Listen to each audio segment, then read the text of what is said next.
Alright. Sa positive naman, eto guys, nakikita natin na may mga taong tutulong sa inyo. Unang-una, may mga taong tutulong sa inyo para matupad yung mga pangarap nyo, yung mga dreams nyo, no? So, ibig sabihin, para magkakaroon ng tulay, kung meron kayong mga minamanifest na mga pangarap nyo, meron kayong mga gustong mangyari sa buhay nyo, mga kapiksi, okay? So, pinapadala ni universe yung mga tao, bagay, sitwasyon na makakatulong sa'yo para maabot mo yung mga dreams mo.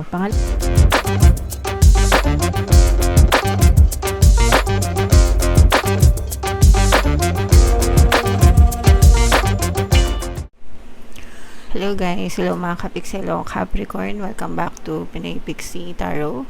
Ang pamagat ng episode natin for tonight is Chinese New Year Kapalaran para ngayon 2026. So yung Chinese New Year guys is sa February 17 mga kapiksi, okay?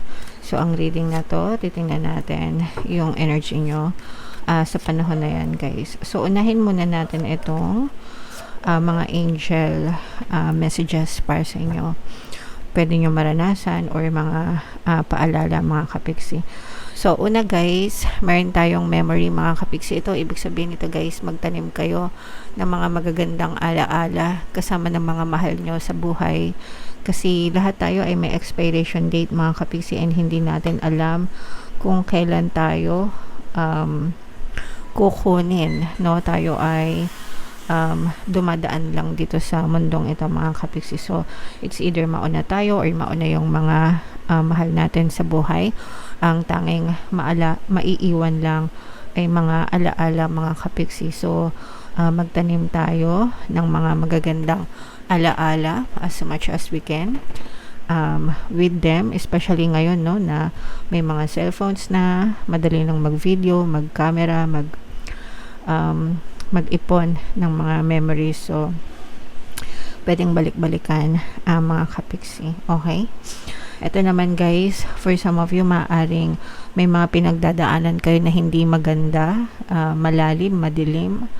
Ito yung mga pagsubok guys, no? Pero, you also have to understand na kahit anong kahirapan yung ma-experience nyo or kadiliman, matatapos din yan. There's always a light at the end of the tunnel, ika nga, no? So matatapos din yan, makikita nyo rin yung liwanag mga kapiksi, basta wag kayong susuko and magtuloy-tuloy lang kayo sa inyong pamumuhay. If ever man na naka-experience kayo ng mga problema or challenges, sabihin nyo lang sa sarili nyo guys, this too shall pass, lilipas din ito, magiging ma-okay din ako. Alright? Okay, and ito naman mga aguinaldo guys, no, these are gifts from the universe mga kapiksi. So, makakatanggap kayo ng mga sorpresa, aguinaldo. Ito yung mga tulong, no, from the universe guys. So, kailangan maging handa kayo guys, maging receptive, handa sa pagtanggap nitong mga biyaya na to. Capricorn, okay? Alright, so yan yung mga mensahe sa inyo guys. Ito naman mga kapiksi, ito naman ay sa love life nyo. Tingnan naman natin yung mga sitwasyon. So ito guys, kung ano lang yung makaresonate ha, kasi iba-iba kayo ng energy, iba-iba kayo ng mensahe mga kapiksi. So for some of you guys, no, if meron kayong mga partner or specific person, maaaring mini-mirror nyo, sinasalamin nyo yung isa't isa.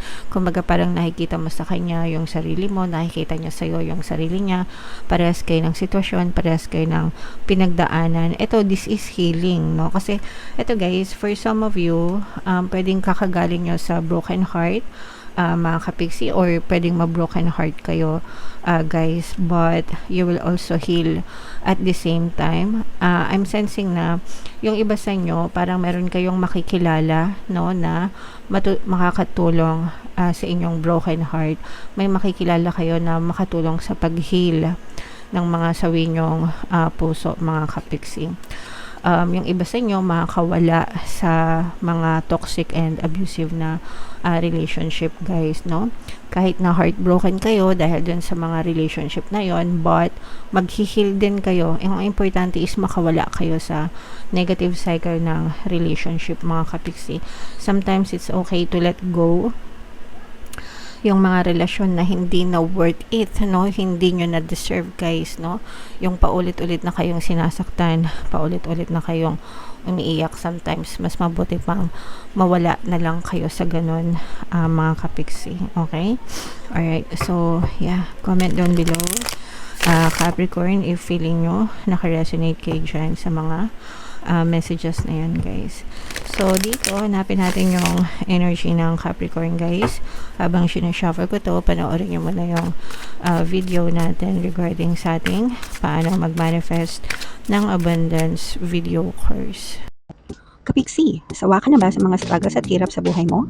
Masipag ka ba at masikap sa buhay ngunit hindi ka pa rin umaasenso? Ilang beses ka na bang nag-attempt mag-negosyo at mag-invest pero palagi ka pa rin nalulugi? Sa pagkakataon na ito ay maaaring may subconscious beliefs ka na nagiging balakid sa iyong pag-unlad at pagyaman. Introducing, paano mag-manifest ng abundance video course.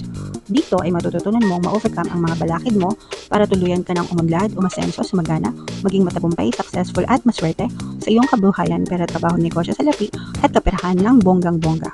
Dali, mag-send na ng email sa pinoypixie@gmail.com at simulan na ang iyong pagyaman ngayon.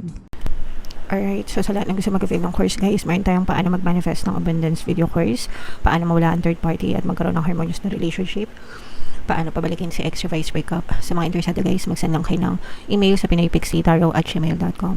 And sa mga naghahanap, guys, ng pampaswerte na lucky charms or lucky bracelet, Aventurine tsaka Citrine, guys, may makita kayong mga link sa description box. So, Capricorn, kayo ay na-represent ng Queen of Pentacles sa ating spread, mga kapiksi. Latag natin yung spread nyo, guys. By the way, available na yung ating money shaker jar, guys. Sa lahat ng gusto mag-avail, mag-send lang kayo ng message sa WhatsApp ko, mga kapiksi. So, meron ditong presence ng water sign, Cancer, Pisces, Scorpio. For some of you, guys, maaaring may ganyang element kayo sa inyong natal chart. Or you may be dealing with other signs na may ganyan sa kanilang natal chart. So, ito, guys, mag-ingat kayo sa mga manloloko. Itong deception na to, guys, this is more on love deception, mga kapiksi, no? Although, pwede rin na maloko kayo or ma-scam kayo sa pera or sa kung anumang paraan, mag-ingat na lang kayo sa mga ganon. Mag-ingat kayo sa mga pinagkakatiwalaan nyo. Pero itong deception na to, guys, deception ito sa pag-ibig. And this is the reason kung bakit nagkakaroon kayo ng broken heart, mga kapiksi, no? So, iba-ibang klase yung deception pagdating sa pag-ibig, mga kapiksi. Lokohin ka. Pwedeng maloko ka ng person mo. Pwedeng lokohin ka niya sa pera. Pwedeng lokohin ka niya sa alam nyo na yun, mga cheating issues, yung mga pagsisinungaling, pagkakaroon ng third party, ganyan. Iba-iba, guys. Depende sa sitwasyon nyo, guys. Pero mag-ingat na lang kayo kasi for some of you, maaari kayo ma-experience nyan sa love. Kaya lumalabas yung broken heart energy for you, mga kapiksi. Okay? Alright. Sa positive naman, ito, guys, nakikita natin na may mga taong tutulong sa inyo. Unang-una, may mga taong tutulong sa inyo para matupad yung mga pangarap nyo, yung mga dreams nyo, no? So, ibig sabihin, para magkakaroon ng tulay, kung meron kayo mga minamanifest na mga pangarap nyo, meron kayong mga gustong mangyari sa buhay nyo, mga kapiksi. Okay? So, pinapadala ni universe yung mga tao, bagay, sitwasyon na makakatulong sa'yo para maabot mo yung mga dreams mo. Pangalawa, may mga mamamanifest kayo, guys, na mga magagandang opportunities. These are manifestations, guys, no? So, hinahatak nyo sa buhay nyo itong mga magagandang opportunities na to, mga kapiksi, para lalong umangat, umasenso yung buhay, para mag-manifest, no? Itong mga dreams nyo into reality, mga kapiksi. So,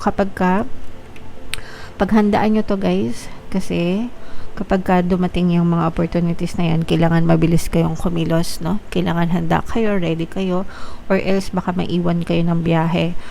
Sabi ko nga sa inyo, guys, parang ano to, no?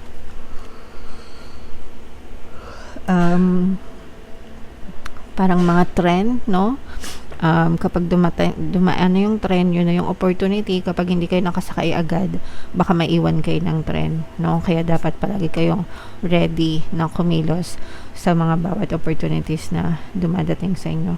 For some of you guys, I'm also sensing na parang meron kayong pinaghahandaan or pinag-iipunan, no?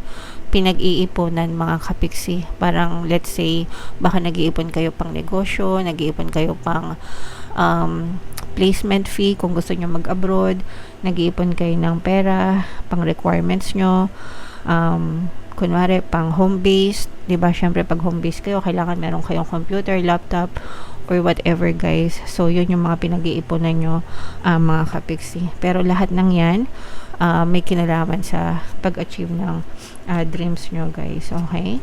Alright. So maging ready kayo, mga kapiksi. Bukod dyan, guys, maaaring meron ding magbuntes, no?